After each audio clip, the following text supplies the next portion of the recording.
Dubai జైలులో 18 ఏళ్లు జీవితం అనంతరం తెలంగాణ వాసులకు విముక్తి లభించింది. కోర్టు క్షమాభిక్షతో రాజన్న సిరిసిల్ల జిల్లా వాసులు ఇంటిబాట పడుతున్నారు.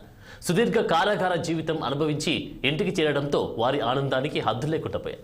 స్వదేశంలో కుటుంబ సభ్యులను కలుసుకోవడంతో ఒకసారిగా వారి కంట కన్నీళ్లు రాలాయి. జైలు నుంచి విడుదలైన ఇంటికి చేరడంతో వారి కుటుంబాల్లో ఆనందానికి హద్దులు లేకుండా పోయాయి. చెప్పాలంటే ఒక్క రోజులో చెప్పేది కాదు, ఒక గంటలో చెప్పేది కాదు. నేను చెప్పడానికి చాలా టైం పడుతుంది. సార్ చేసిన సాయంతో కేసీఆర్ కేటీఆర్ చేసిన సాయంతో మేము అక్కడి నుంచి విడుదల అయ్యి నేను 2005లో దుబాయ్ పోయినాను. జనవరిలో ఫస్ట్ మైన అక్కడ పనిచేసేటప్పుడు మా అన్న కూడా నేను తీసుకున్నాను 6 నెలల తర్వాత. అక్కడ 6 నెలల తర్వాత అక్కడ ఏమైందో తెలియదు అది దాని గురించి. కానీ మేమిద్దరం పట్టుబడి అక్కడ జైల్లో ఇరుక్కుపోయినాం.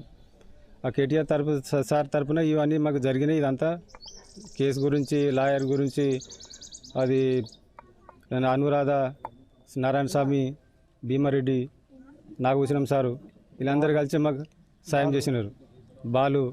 ఈ బాలు తరఫున కూడా మీకు ఇంత ఇప్పుడు జరిగిందంత బాలు తరఫున కూడా ఇది సంతోషం. మాకు ఇంత ఫ్యామిలీ తీసుకొచ్చి పెట్టింది కూడా ఆయననే. బాలు బండి తీసుకొచ్చింది, టికెట్లు తీసుకొచ్చింది, ఇవన్నీ అంతా చేసింది కూడా వీళ్ళే. నేను 2005లో దుబాయ్ పోయినాను. జనవరిలో ఫస్ట్ మే. మా వాళ్ళు ఇప్పుడు 17 సంవత్సరాలు అవుతుంది వాళ్ళు అక్కడ ఉపాధి పనికి వెళ్ళి. మేము ఎక్కువ నారాయణ స్వామి, భీమరెడ్డి సార్ వీళ్ళందరూ మమ్మల్ని ఎక్కడికి మీటింగ్ పిలిపిస్తే అక్కడికే పోయినాం. మేము మా వాళ్ళ కోసం మేము ఏమన్నాం మేడంతో, మేము మా కిడ్నీలైనా అమ్ముకొని మా భర్త లేని జీవితం మాకెందుకు, మా కిడ్నీలైనా అమ్ముకొని మా భర్తలు మేము విడిపించుకుంటామా అని అనురాధ మేడంతో చెప్తే, మేడం ఏమన్నది, అమ్మ కిడ్నీలు ఎందుకు అమ్ముకుంటారు, కేటీఆర్ సార్ ఏమన్నాడు, కిడ్నీలు ఎందుకు అమ్ముకుంటారు అమ్మ, నేను ఎంతగాని నేను సాయం చేసి మీ వాళ్ళని ఇడిపించుకొచ్చే బాధ్యత నాది, మీరు కిడ్నీలు ఎందుకు అమ్ముకుంటారని సార్ మాకు మాట ఇచ్చిండు. కానీ సార్ తప్ప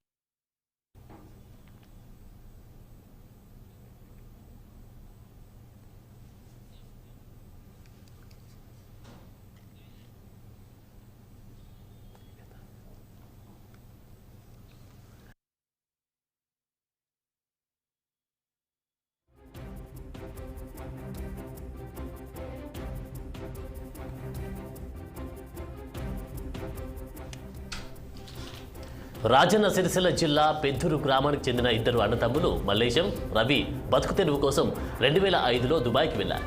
అక్కడికి వెళ్లిన 6 నెలలకి బహదూర్ సింగ్ అనే వాచ్మెన్ హత్యకు గురయ్యారు. దీంతో అక్కడ పనిచేస్తున్న సిరిసిల్ల జిల్లా వాసులు 5గురు అనుకోకుండా ఈ కేసులో ఇరుక్కున్నారు. భాష సరిగ్గా రాకపోవడంతో పోలీసులకు ఏం చెప్పారో తెలియదు. కానీ అక్కడి దుబాయ్ కోర్టు వీరికి 10 ఏళ్లు జైలు శిక్ష విధించింది. ఆ తర్వాత 25 ఏళ్ల కఠిన కారాగార శిక్షను విధించింది.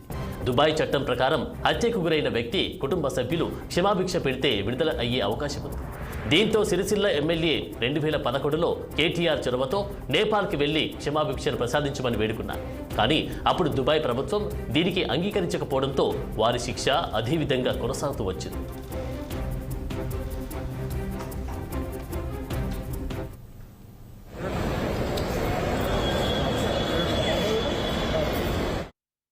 పద్దెనిమిది సంవత్సరాల అనంతరం మా గ్రామస్తులు ఇక్కడ గల్ఫ్లో జైల్లో మగ్గి రోజు రావడం చాలా ఆనందంగా ఉంది. ముఖ్యంగా Sircilla MLA BRS working president KTR గారు తన సొంత ఖర్చులతో న్యాయ సహాయం చేసి ఎప్పటికప్పుడు నాతో కమ్యూనికేట్ చేస్తూ ఈ కేసు గురించి నేను 2 సార్లు నేను కూడా వీళ్ళ కోసం దుబాయ్ వెళ్ళడం జరిగింది సపరేట్గా. అక్కడ ఉన్న దుబాయ్ జర్నలిస్ట్ సౌమ్య మేడంతో కానీ, అనురాధ మేడం లాయర్ గారితో కానీ, అక్కడ ఉన్న స్వచ్ఛంద సంఘాలు కానీ, మన రాధారం సత్యమన్న, జువాడి శ్రీనివాసరావు, టీచర్ కిరణ్ కుమార్ అందరు సపోర్ట్ తీసుకొని ఇవాళ వాళ్ళని విడుదలకు కారణమైనరు. దుబాయ్ కోర్టు కూడా వీళ్ళకు క్షమాభిక్ష పెట్టడం 17 సంవత్సరాల అనంతరం దుబాయ్ ప్రభుత్వాన్ని కూడా మేము కృతజ్ఞతలు.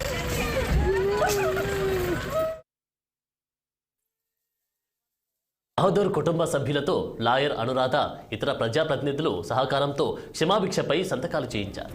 వారికి ఆర్థికంగా కేటీఆర్ 15 లక్షల రూపాయల చెక్కును అందించారు. అప్పుడే దుబాయ్లో చట్టాలు మారడంతో విడుదల గగనమైంది. వీరి క్షమాభిక్ష పిటిషన్ దుబాయ్ కోర్టు కొట్టివేసింది. సెప్టెంబర్లో మంత్రి కేటీఆర్ దుబాయ్ కోర్టులో బాధిత కుటుంబ సభ్యులతో మళ్లీ కేసు వేయించడం, కేంద్ర విదేశాంగ శాఖ సహకారంతో దుబాయ్ రాజు అపాయింట్మెంట్ సాధించి ఈ కేసులో క్షమాభిక్ష కోరడం కోసం మంత్రి దుబాయ్లో అక్కడి అధికారులతో సమీక్షించారు. సుదీర్ఘ శిక్షాకాలం తర్వాత అక్కడి కోర్టు వీరి శిక్షాకాలం ముగియక ముందే క్షమాభిక్షను ప్రసాదించింది. జైల్లో ఉన్న తమ భర్తని తీసుకురావడానికి మాజీ మంత్రి కేటీఆర్ అనేక ప్రయత్నాలు చేసినా కృషి సఫలం అయ్యాయని అతనికి తాము జీవితాంతం రుణపడి ఉంటామని తెలిపారు. 18 సంవత్సరాలుగా జైల్లో మగ్గిన సిరిసిల్ల వాసులు ఒక్కొక్కరు ఒక్కోసారి విడుదలయ్యారు. 2 నెలల క్రితం కోనరావుపేట మండలానికి చెందిన దండుగుల లక్ష్మణ్ విడుదల కాగా, రుద్రంగి మండలం మనాల గ్రామానికి చెందిన శివరాత్రి హనుమంతు 2 రోజుల క్రితం జైలు నుంచి విడుదలై ఇంటికి చేరుకున్నారు. అలాగే ఈ నెల 21న పెద్దూరు గ్రామానికి చెందిన శివరాత్రి మల్లేశం, రవి అనే 2 అన్నదమ్ములు ఇంటికి చేరుకున్నారు. చందుర్తి మండలానికి చెందిన మరో వ్యక్తి వెంకటేష్ వచ్చే నెలలో విడుదలవుతారని కుటుంబ సభ్యులు తెలిపారు. జైలు నుంచి విడుదలైన అందరికీ విమాన టికెట్లను మాజీ మంత్రి సిరిసిల్ల ఎమ్మెల్యే కేటీఆర్ సమకూర్చారు.